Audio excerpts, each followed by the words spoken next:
Hello friends, अस्सलाम वालेकुम। Welcome back to my channel. तो फ्रेंड्स, कैसे हैं आप सब? आई होप आप सब अच्छे होंगे, खुश होंगे। तो फ्रेंड्स, मैं हूँ आयशा और स्वागत है आपका मेरे यूट्यूब चैनल पे। तो फ्रेंड्स, आज है 23वां रोज़ा और 23वां रोज़ा आप सभी को बहुत बहुत मुबारक हो।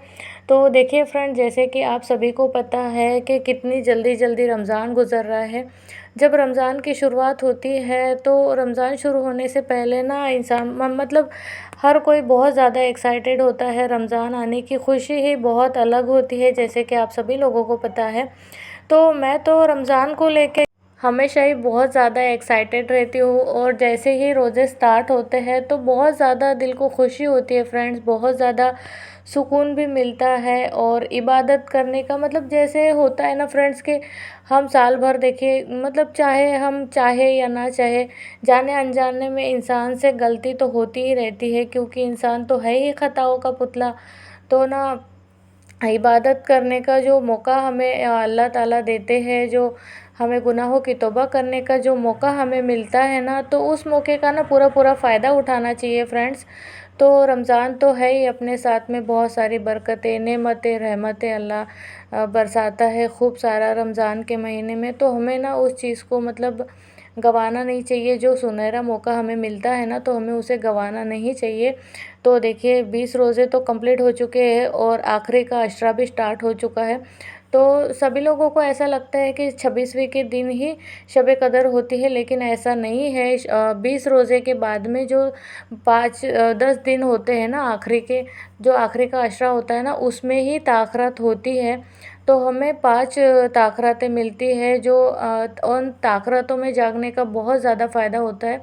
ताख़रातों का हमें फ़ायदा उठाना चाहिए, अल्लाह से रो रो के गिड़गिड़ा के अपने गुनाहों से तौबा करना चाहिए, अपने गुनाहों की तौबा मांगनी चाहिए। और बहुत सारी मतलब जो भी जायज़ दुआएं हैं तो अल्लाह ताला से रो रो के दुआएं करनी चाहिए। तो ऐसे से ना फ्रेंड्स दुआएं बहुत जल्दी कबूल होती है, अल्लाह ताला बहुत जल्दी सुनते हैं।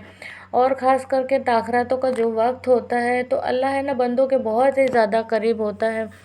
तो मैं तो हर साल बहुत ही ज़्यादा कोशिश करती हूँ कि मेरी इबादत में कोई भी कमी ना रहे। मैं अपनी तरफ से पूरी कोशिश करती हूँ कि मेरी इबादतों से अल्लाह ताला खुश हो। जितना हो सकता है ना फ्रेंड्स, मैं इबादत करती हूँ, कुरान की तिलावत करती हूँ, मेरे से जो भी बन पड़ता है मैं करती हूँ। तो मैं आप लोगों से भी रिक्वेस्ट करूँगी कि आप लोग भी बहुत सारी दुआएं किया करें अपने लिए, अपने अड़ोस पड़ोस के लिए। और मैं ये भी बोलना चाहूँगी कि आप फ़िलिस्तीन के लिए भी दुआ करें फ्रेंड्स, क्योंकि वो लोग बहुत ज़्यादा मजबूर है, लाचार है, पत्ते खा के। मतलब जैसे कि हम वीडियोज़ में देखते हैं ना, तो दिल एकदम धड़कनें रुक सी जाती है उनकी आहटें सुन के, उनका रोना सुन के, और उनके जो हालात इस वक्त चल रहे हैं उसको देख के। देखिए हम तो अपने घरों में बैठे हैं, जैसे भी अल्लाह दे रहा है हम खा रहे हैं, फिर भी अल्हम्दुलिल्लाह अल्लाह का शुक्र है कि हम 3 टाइम सहरी में भी बहुत अच्छे से खा रहे हैं, इफ्तारी में बहुत अच्छे से खा रहे हैं। लेकिन उन लोगों को ना खाना नसीब नहीं हो रहा है, तो आप प्लीज़ उनके लिए भी दुआएं किया करें। तो देखिए फ्रेंड्स, आज तो बेटे का रोज़ा नहीं था, लेकिन जो लड्डू है ना वो फ्रेंड्स पापा के साथ घर चला गया है, क्योंकि पापा मेरे आए थे मार्केट जाने के लिए। तो लड्डू है ना उनके पीछे लग गया था और पीछे लग के घर चला गया। तो वो घर चला गया फ्रेंड्स, तो हमारा भी बिल्कुल भी दिल नहीं लग रहा है और बड़े बेटे का भी दिल नहीं लग रहा है। होता है ना फ्रेंड्स, घर का कोई भी एक अगर फैमिली मेम्बर कम हो जाए ना तो बिल्कुल भी दिल नहीं लगता है। तो बेटे को भी बिल्कुल भी अच्छा नहीं लग रहा था, बड़े बेटे को, और मुझे भी बिल्कुल भी अच्छा नहीं लग रहा था। देखिए वो रहता है ना फ्रेंड्स तो बहुत ज़्यादा मस्ती करता है, और आप वीडियो में भी देखते हैं कि वो मोबाइल मांगने के लिए कितना ज़्यादा मस्का लगाता है, बार बार किसी करता है और बार बार बोलता है, बहुत सारी मस्ती भी करता है। तो उसी मस्ती को ना हम लोग बहुत ज़्यादा मिस कर रहे थे। और सुबह सुबह बेटे ने बोला कि उसकी तबीयत बिल्कुल भी ठीक नहीं लग रही थी फ्रेंड्स, एक दिन पहले से ही। तो उसने ना रोज़ा नहीं रखा था, तो फिर मैंने अकेले ही रोज़ा रखा था। और जैसे रोज़ा वगैरह रखते हैं, नमाज़ पढ़ते, फिर उसके बाद ना रेस्ट करते हैं। तो फिर पहले दिन तो सब्ज़ी भी नहीं बनाई थी फ्रेंड्स, क्योंकि बेटे ने बोला था कि वो रोज़ा नहीं रखेगा। तो मैंने सोचा चलो अंडे का ऑमलेट बना के ही काम चला लेंगे, मैं अकेले के लिए क्या ही बनाऊँ। तो फिर मैंने ना अंडे का ऑमलेट बनाया था सहरी में, और फिर उसी से मैंने रोज़ा अफ्तारी की थी। और बेटे को भी मैंने अंडा बना के दिया था। तो उसने भी खा लिया था। और उसको ना फ्रेंड ज़्यादातर मतलब कच्चा अंडा ज़्यादा पसंद आता है, कि मतलब जैसे हाफ़ फ्राई करो और हाफ़ फ्राई के साथ में ही वो ब्रेड खाना ज़्यादा पसंद करता है। तो उसको मैंने वैसे बना के दिया था तो उसने खाया।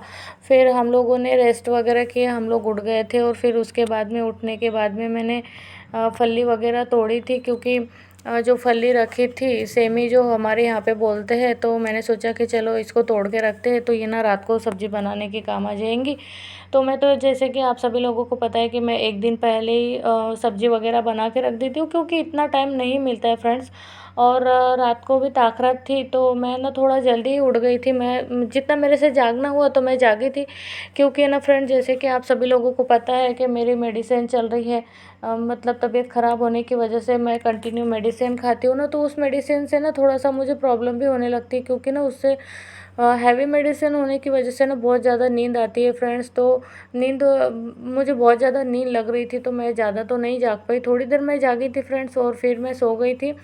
और फिर जैसे ही मैं सो के उठी तो फिर मेरा ना तो फिर मैंने ताजुद की नमाज़ वगैरह पढ़ी, और आज मैं कुछ जल्दी उठ गई थी, मतलब अलार्म बजने के पहले ही उठ गई थी। तो फिर मैंने जो ईशा की 4 रकात बची थी, सॉरी 3 रकात जो वितर मैंने बचा के रखी थी, तो फिर मैंने वो भी अदा कर ली थी यहाँ पे। और फिर मेरे नहाना वगैरह भी हो गया था, क्योंकि आज बेटा तो था नहीं, और बड़े बेटे की ना नींद भी नहीं खुल रही थी, और मैंने उसे उठाया भी नहीं फ्रेंड्स, क्योंकि है ना उसे बिल्कुल भी तबीयत अच्छी नहीं लग रही थी। तो मैंने सोचा कि क्या ही उठाऊँ इसका, जब दिल करेगा तो ये उठ जाएगा। तो फिर जैसे ही दोपहर के काम जो भी होते हैं, कपड़े वपड़े वॉश किए, कपड़े भी ज़्यादा कुछ थे नहीं, तो मैंने जल्दी जल्दी कपड़े वगैरह वॉश किए, हम लोगों ने नहाए फ्रेश हुए। फिर ज़ोहर की नमाज़ वगैरह पढ़े, फिर थोड़ी देर रेस्ट किए, फिर थोड़ी देर पढ़ाई की। फिर उसके बाद देखिए फ्रेंड्स टाइम तो बिल्कुल भी मिलता नहीं है, क्योंकि फिर अफ्तारी का टाइम हो जाता है, और अफ्तारी के लिए जैसे कि आप सभी को पता है कि टिफ़िन पहुंचाना होता है, मस्जिद पहुंचाना होता है, और अड़ोस पड़ोस में पहुंचाना होता है टिफ़िन, तो ना टाइम बिल्कुल भी नहीं मिलता है। तो मुझे यहाँ पे आज मैंने सोचा मैं क्या बनाऊँ क्या बनाऊँ। एक तो मैंने पहले दिन मार्केट से पालक ला के रखी थी, तो फिर मैंने सोचा कि मैं पालक पूरी बनाऊँगी। फिर मेरे दिमाग में आया कि मैं पालक पकौड़े बना लेती हूँ, क्योंकि ना देखिए फ्रेंड जैसे कि फ्रिज नहीं है ना, तो पालक है ना पूरी तरीके से ख़राब हो गई थी। तो उसमें कुछ कुछ ही पत्ते अच्छे बचे थे, तो फिर मैंने थोड़े थोड़े से पत्ते उसमें से जो अच्छे अच्छे थे वो निकाले। तो है ना बहुत थोड़ी सी पालक बची थी, और फिर मैंने सोचा कि मैं बनाऊँगी तो वो थोड़ा ही बन जाएगा, तो फिर ना मस्जिद में जा पाएगा ना मैं टिफ़िन पहुंचा पाऊँगी। तो फिर इसलिए मैंने सोचा कि चलो मैं पकोड़े ही बना लेती हूँ, क्योंकि हम बेसन वगैरह उसमें ऐड कर लेते तो पकोड़े कुछ ज़्यादा ही बन जाते हैं। और फिर मैंने सोचा कुछ चिप्स वगैरह भी है तो मैं वो उसको भी फ्राई कर लूँगी, तो फिर ऐसे से मैनेज हो जाएगा। तो फिर मैंने यहाँ पे बनाए फ्रेंड्स पकोड़े, और फिर मैंने कुछ चिप्स वगैरह भी तले थे, और बेटे को बोला था शूटिंग करने के लिए, लेकिन ना उसको बिल्कुल भी अच्छा नहीं लग रहा था। पता नहीं फ्रेंड्स उसको ना बहुत ज़्यादा चक्कर भी आ रहे थे, और उसने बोला मम्मा बिल्कुल भी अच्छा नहीं लग रहा और सर भी बहुत दुख रहा है, तो थोड़ा शूटिंग आप कर लो, थोड़ा सा मैं करके दूंगा। तो फिर उसने थोड़ा शूट किया फ्रेंड्स, और फिर तो वो जाके लेट गया था। फिर मैंने सोचा जाने दो। देखिए फ्रेंड्स अगर उसकी तबीयत ठीक रहती है ना, अगर वो अच्छा रहता है तो फिर वो है ना खुद ही शूट करके दे देता है, उसे ना बोलना नहीं पड़ता है। लेकिन फिर मैंने सोचा कि देखो बिल्कुल भी बच्चे को अच्छा नहीं लग रहा है तो क्या ही परेशान करूँ उसे। तो फिर भी उसने ना करके दिया, मुझे थोड़ा सा शूट करके दिया, और फिर वो ना जाके लेट गया। तो फिर बाकी का जो भी शूट करने का बचा था ना, फिर वो मैंने फ्रंट कैमरे से कर लिया था। लेकिन फिर वो उसको पता नहीं, उसका भाई चला गया ना, तो उसका भी बिल्कुल भी दिल नहीं लग रहा था। तो वो बार बार है ना अंदर बाहर जा रहा था, कभी अंदर आ रहा था, और लेट रहा था, उठ रहा था, बैठ रहा था, पता नहीं क्या क्या कर रहा था। वो बोल रहा था मुझे बिल्कुल भी अच्छा नहीं लग रहा मम्मा। फिर मैंने पापा को फ़ोन वगैरह किया, और फिर मैंने उसकी बात करवाई, तब उसे थोड़ा सा अच्छा लगा। फिर वो ना बोलने लगा कि मम्मा आपने क्यों भेजा इसको, मुझे अच्छा नहीं लग रहा है। तो फिर मुझे भी अच्छा नहीं लग रहा है फ्रेंड्स, क्योंकि ना वो रहता है ना बहुत ज़्यादा मस्ती करता है, और हम लोग ना उसे बहुत मिस कर रहे हैं। लेकिन मम्मी को भी अच्छा नहीं लग रहा था, क्योंकि मम्मी पापा भी दोनों अकेले ही रहते हैं, तो उनका भी दिल नहीं लग रहा था। तो फिर उन्होंने सोचा कि बच्चा तो इधर है, देखिए अभी वो बहुत छोटा है तो वो रोज़े वोज़े तो रखता नहीं है, तो इसलिए मम्मी ने बोला कि तुम है ना लड्डू को भेज दो पापा के साथ में। तो मैंने भेज तो दिया, लेकिन मेरे खुद को भी अच्छा नहीं लग रहा था। हम लोग ना बहुत ज़्यादा, जैन और मैं उसको बहुत ज़्यादा मिस कर रहे हैं लड्डू को। तो मैंने मम्मी को बोला, तो मम्मी ने बोले कि देखो अभी रहने दो उसको, मैं तो नहीं भेजने वाली अभी 8 दिन। तो अभी एक दिन ही हमारे लिए इतना ज़्यादा मुश्किल हो रहा था, तो पता नहीं हम 8 दिन कैसे रहेंगे। तो मैंने मम्मी को बोला नहीं ना मम्मी आप भेज देना ना। तो मम्मी ने बोला कि नहीं नहीं अभी नहीं भेजते, नेक्स्ट ट्यूसडे को भेजेंगे। तो फिर मैंने सोचा जाने दो ना, मम्मी का भी क्या ही दिल तोड़ना। तो मैंने कहा ठीक है चलो। तो फिर अभी थोड़ा सा बेटे को ठीक लग रहा है बोलना, फिर भी उसको मैंने बोला कि टिफ़िन बांध रहे होंगे तो बांध लो। तो फिर उसने बोला कि नहीं मम्मा मुझे बिल्कुल भी अच्छा नहीं लग रहा। तो फिर देखिए आज मुझे खुद को ही टिफ़िन वगैरह पैक करना पड़ा, और फिर क्योंकि टिफ़िन पहुंचाने के लिए कोई तो था नहीं। फिर मैंने बोला अगर अच्छा लग रहा होगा तो चले जाओ, नहीं तो मत जाओ। तो फिर उसने बोला कि नहीं मम्मा अगर मैं नहीं जाऊंगा तो फिर कौन लेके जाएगा। तो उसको अच्छा नहीं लग रहा था, फिर भी वो गया फ्रेंड्स, वो टिफ़िन वगैरह दे के आया। मैंने खुद ही उसको टिफ़िन पैक करके दिए थे, और फिर वो चला गया बांटने के लिए। फिर उधर से लेके और उसने टिफ़िन ना ला के रख दिए थे ऐसे ही, फिर बोला कि यहाँ पे ओपन कर लो। तो फिर मैंने यहाँ पे की इफ्तारी की तैयारी, और टाइम भी होने लगा था। देखिए ना इफ्तारी का टाइम ना बहुत जल्दी जल्दी होने लगता है ना, बिल्कुल भी टाइम नहीं मिलता। और जैसे कि आप सभी लोगों को पता है कि इफ्तार का जो वक्त होता है ना फ्रेंड्स, वो दुआओं के लिए बहुत बेहतर वक्त होता है। इस वक्त ना अल्लाह और बंदे के बीच में ना बिल्कुल भी दूरी नहीं होती है, अल्लाह ताला बंदों के ना बहुत ज़्यादा करीब होते हैं। इसलिए इफ़्तार के वक्त ना हमें बहुत अच्छे से दुआएं करनी चाहिए। तो देखिए इफ़्तार की तैयारी वगैरह मैंने कर ली थी, फिर यहाँ पे मैंने इफ़्तार की। फिर इफ़्तार करने के बाद में मुझे भी अच्छा नहीं लग रहा था, तो फिर मेरा ना दिल भी नहीं कर रहा था। तो फिर मैंने बर्तन वगैरह क्लीन किए और सब्ज़ी बनाने के लिए रख दी। तो ये तो था फ्रेंड्स आज का ब्लॉग। कैसे लगा प्लीज़ कमेंट करके ज़रूर बताना। मिलते हैं नेक्स्ट ब्लॉग में। बाय बाय, अल्लाह हाफिज़, टेक केयर।